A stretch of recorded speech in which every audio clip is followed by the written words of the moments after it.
And so what Dick Cheney did now, flashing back up to 1991, that's like 20 years later, when they're coming to the end of the Cold War, Dick Cheney tells Prince Bandar, we would like to have a meeting to, if in fact it proves true that Saddam Hussein invades and occupies Kuwait and is on the brink of going and invading Saudi Arabia, we would like to have now King Faoud and Crown Prince Abdullah invite me to come over, and we have a discussion about invoking the secret 1972 treaty, even though neither China nor Russia was attempting to invade the oil fields, but Saddam Hussein is doing it. And so we'd like to have you call us in, and we'll agree to drive Saddam Hussein back up into Iraq. And so that's what he asked him. And so Prince Bandar goes back to Saudi Arabia, and sure enough, Saddam Hussein invades Kuwait, occupies Kuwait, and at which point Dick Cheney flies over to Saudi Arabia and goes in and meets with King Faoud and Crown Prince Abdullah, and he says, see, I told you so. There they are. He's done just what I told you he was going to do. Now we're telling you that we have equally reliable intelligence data suggesting that he's getting ready to invade Saudi Arabia and oust the House of Saud. So we'd like to invoke the secret 1972 treaty and have you invite us to come in, the United States, and bring our warships into your harbors that have all been dredged out now, and fly our military troops into these bases that you've prepared for us, and we will drive Saddam Hussein out of the country for you. So he puts that proposal to them, and he's there at the palace with them, and the chief of security for the House of Saud, Turki bin Faisal, who is the son of former King Faisal. He was the chief of security for the House of Saud and for Saudi Arabia, comes in and sees Crown Prince Abdullah and King Faoud, and he says, look, don't do this. Don't do this. If you invite the infidels to come into the Holy Land to drive Saddam Hussein out, they won't leave. They're going to try to occupy our oil fields. So don't do this. I have an alternative for you. Okay, just give me a chance to come in and meet with you tomorrow morning, like at 10 o'clock, and I want to come in and have a meeting with you to propose an option. So he does that. The next morning he comes in and he brings in with him Khalil Mahfouz, who's the head of the Royal Saudi Family Bank, and he brings in with him Mohammed Baroum, who is the heir to the wealthiest family in all of Saudi Arabia, who own the steel mills and all the concrete that has basically been used to build the military fields. Okay? And they come in, the three of them come in and say, Turki bin Faisal says, look, King Faoud and Crown Prince Abdullah, don't do this. We've got an option, an alternative, and here it is. They turn around, open the door, and in walks Osama bin Laden. Osama bin Laden, who turns out to be the best boyhood friend of Turki bin Faisal since they were 4 years old together. And he comes in and he says, look, don't invite the infidels to come in. They will never leave. I have 10,000 battle-hardened Mujahideen troops sitting up in the Khyber Pass right now. They just got through kicking the crap out of the Soviet Union for coming into Afghanistan. Okay, we've got all these troops prepared. We can drive them out. And don't invite the infidels in because they won't leave.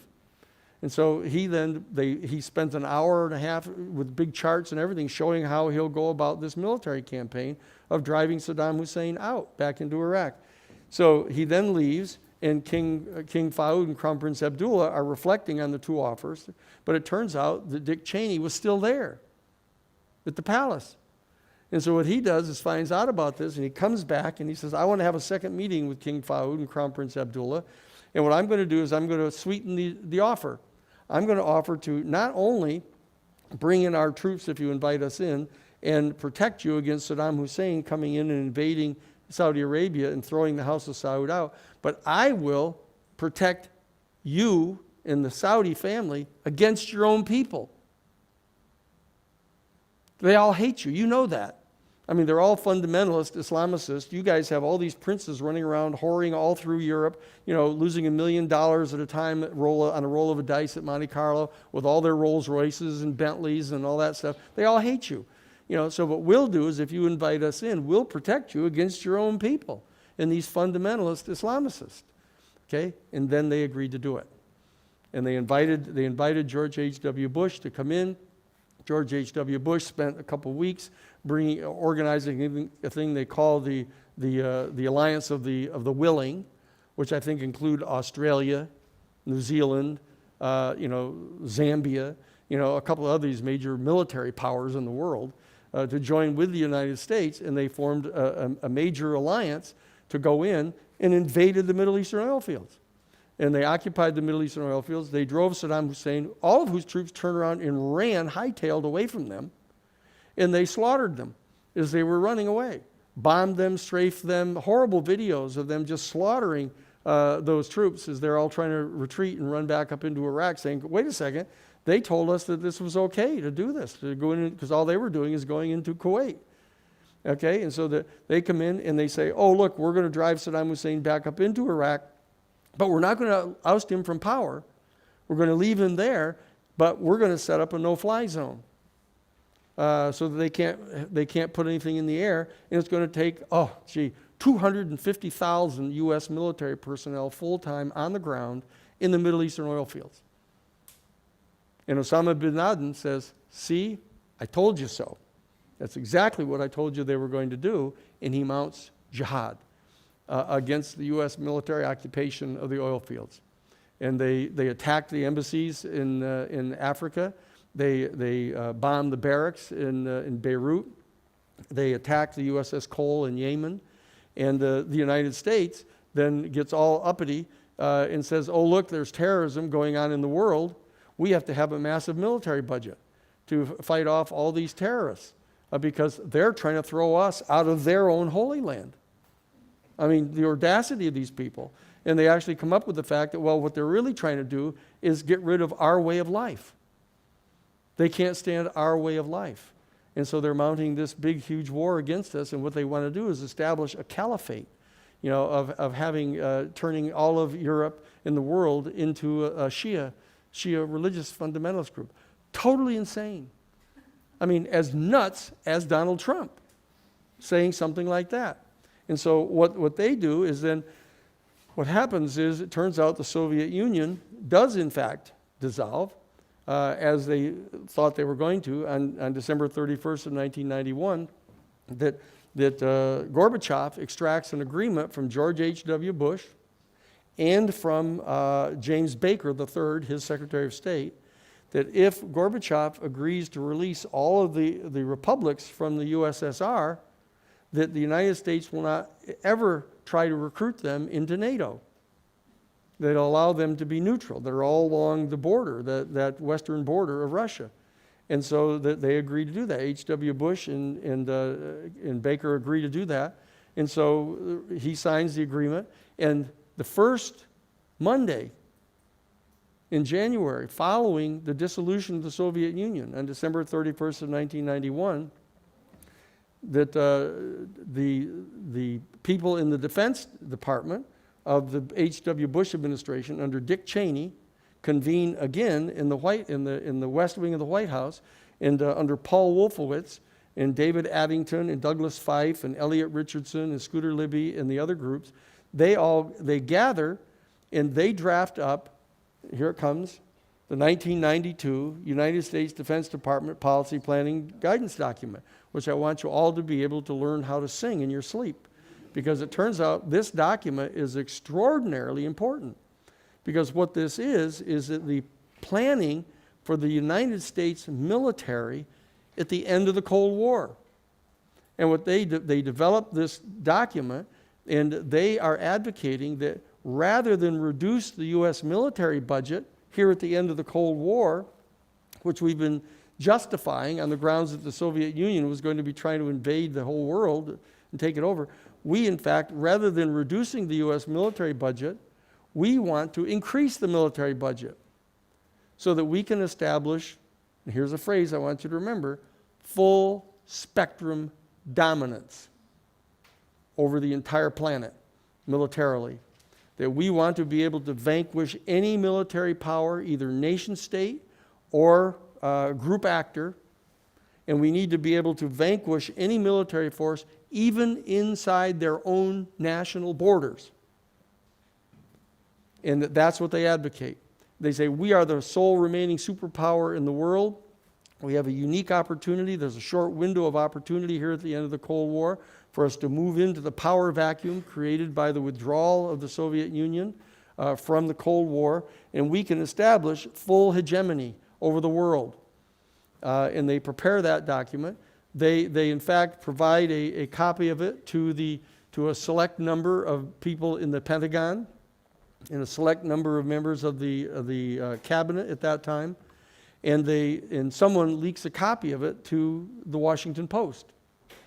And the Washington Post writes this attack on it, an editorial, saying, this is outrageous. This is a return to the robber baron era. It's a return to the age of American imperialism, and gunboat diplomacy was the term they used. And it's reprehensible.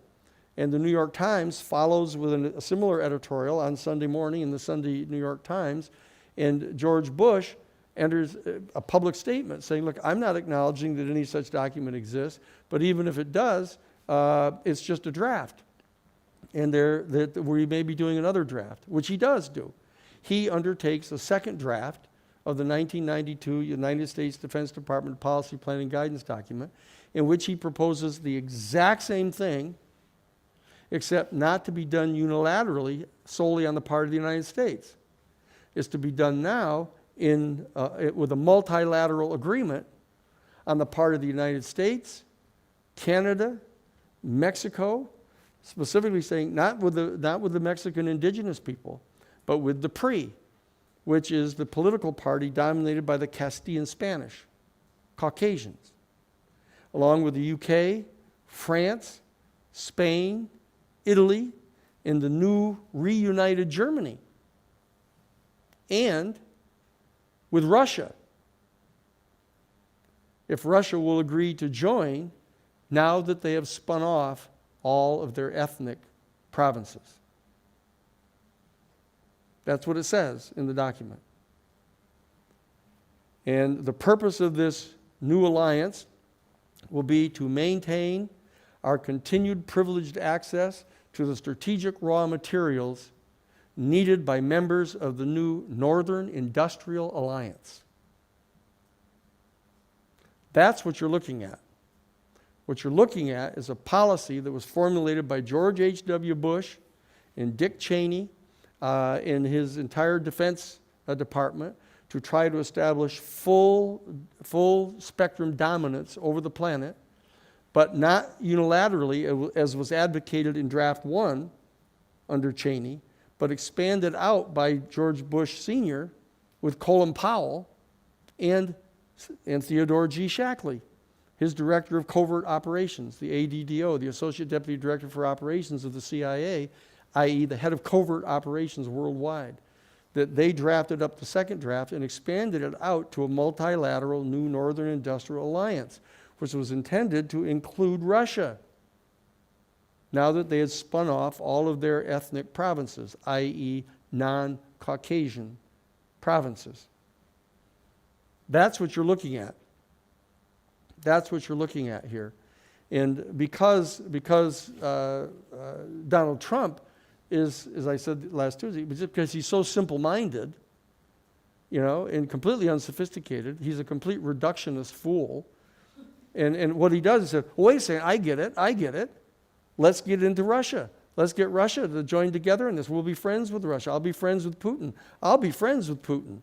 And we'll end up having a deal where we'll bring in all the oil and we'll become major partners, as Bud McFarlane said in his article in the National Interest magazine in June of 2016, within a month of the major policy speech delivered by Trump on April 27th of 2016, that Russia and the United States will become major partners in protecting and ensuring the security of our energy for Western civilization.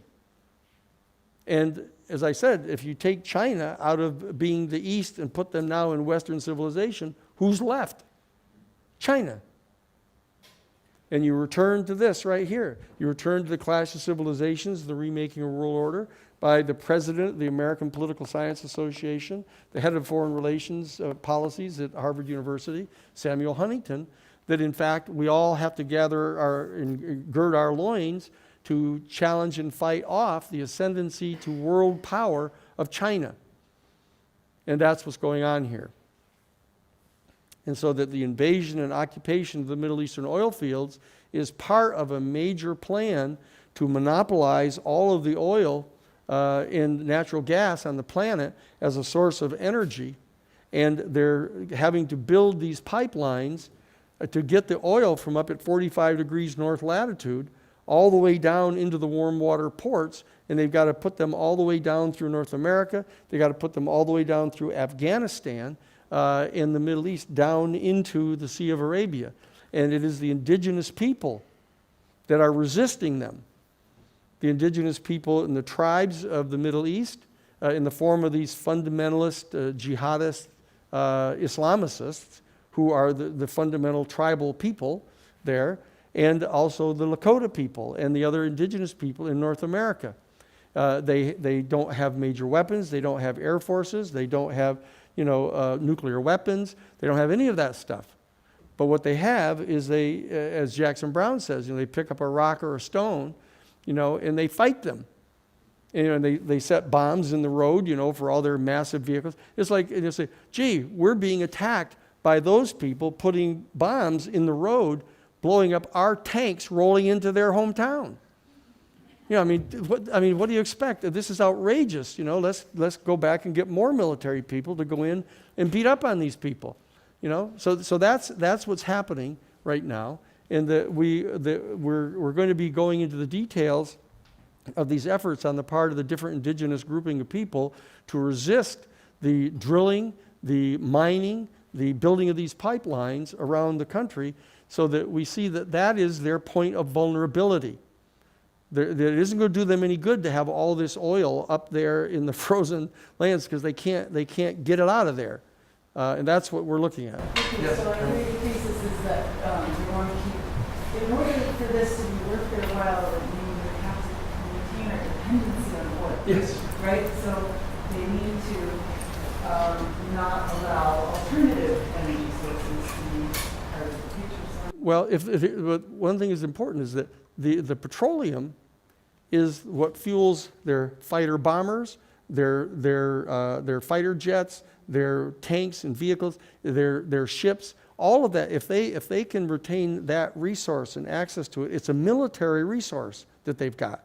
They could allow for the development of some alternative energy to develop your electricity and stuff like that. But they want to continue burning this as a war machine that they've got to maintain control over the world. So that what you'll see is like the Democratic Party, the new more moderate Democratic Party, can around the edges say, well, look, let's shift over to electrical power, to generate your electricity at home, the community choice energy companies and the stuff that we're all doing.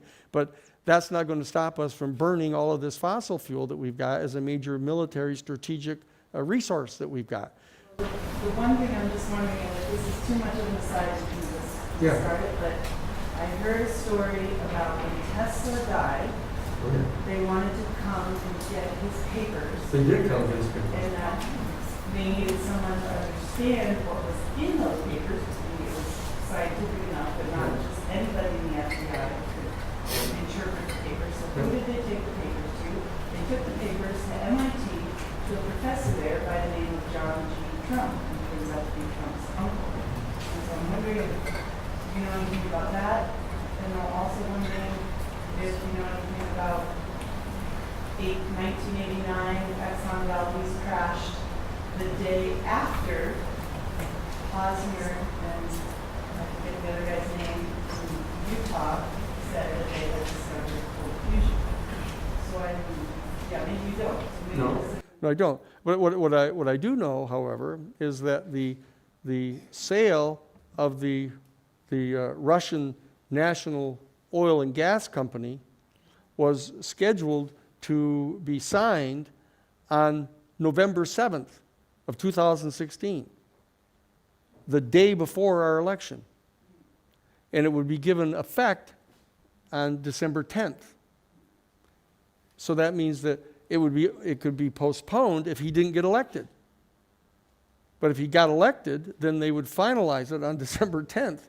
And with all the other indicia that we've got here that we listed out for you, there's strong circumstantial evidence that what it says in the Steele dossier about Carter Page having negotiated with Igor Sechin, the CEO for Rosneft, the National Oil Corporation, that has the distinct possibility of being true in explaining a whole lot of what's really going on. In closing, I'll point out that contrary to what Barr said about the Mueller report, which we know basically is without credibility and stuff, is that there's a line in even volume 1, which has to do with the collusion and conspiracy, is what Mueller actually said was that at the present time, I'm not in possession of adequate evidence to prove beyond a reasonable doubt that there was a specific agreement of any kind of a quid pro quo here anywhere. But some of this is because I've been blocked, people have been lying, and I have assigned this further investigation to the FBI, who may develop information that may change my conclusion with regard to the existence of a criminal conspiracy for the Russian government and the Trump campaign to collude on behalf of Trump. And so that what I'm suggesting is that there's great value to be gained by directing attention to volume 1, not giving up on this and retreating to volume 2 and saying nothing more than that there's obstruction. Because as a criminal trial lawyer who's got 50 years of experience here, I'm telling you, you try to charge someone with obstructing justice and there's no crime at the base of it that they could be obstructing, you've got a long haul here, to convict anybody of that. And so that argument has to be overcome. You need to look at the evidence of collusion, what the reason for the collusion would be, the mechanics of the collusion, and if in fact it's true what is said in the Steele dossier in that one line, that Carter Page negotiated this deal with Igor Sechin, the CEO of Rosneft, to sell a 19.5% interest in the Russian oil corporation or company to Trump and his associates in exchange for them coming in and lifting the restrictions against the export of Russian oil. If that can be established, if the FBI is genuinely going to look into that this could change the entire picture of the impeachment, because it would show that he's engaged in self-dealing as a personal business deal with Putin, because the oil, the 87 billion barrels of oil and the 30% of all the natural gas under the Arctic shelf is projected to be worth $10 trillion. And so a 20% interest in that is enough to motivate Trump to do anything that he needs to do to lift those restrictions against them. And he thinks he can rationalize it and saying, wait a second, this is the same thing that George H.W. Bush was trying to do. He was trying to agree to establish this alliance and bring Russia into it so that we could monopolize the oil. And so he sees it in the back of his mind as a perfectly legitimate Republican Party strategy. So this is what we're going to be looking at in the course, is the potential efficacy of the indigenous people to stop the mining of these fields, the drilling of the oil in their territories, and especially the moving of these pipelines down through their indigenous territory, and see what type of alliance can be established on the part of the Caucasian people who the Republican Party and Trump and everybody assumes are going to be on their side. And that's the problem, because it turns out some significant portion of them are, for racial reasons and for economic reasons.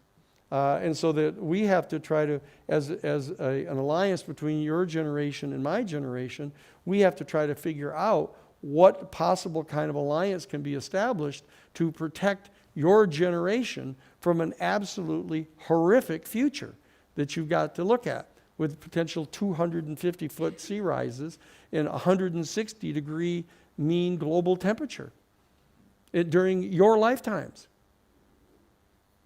Okay? Kids, I'll do your papers over the weekend. I'll have them back to you on Tuesday. That means our time is up. Okay? Thank you.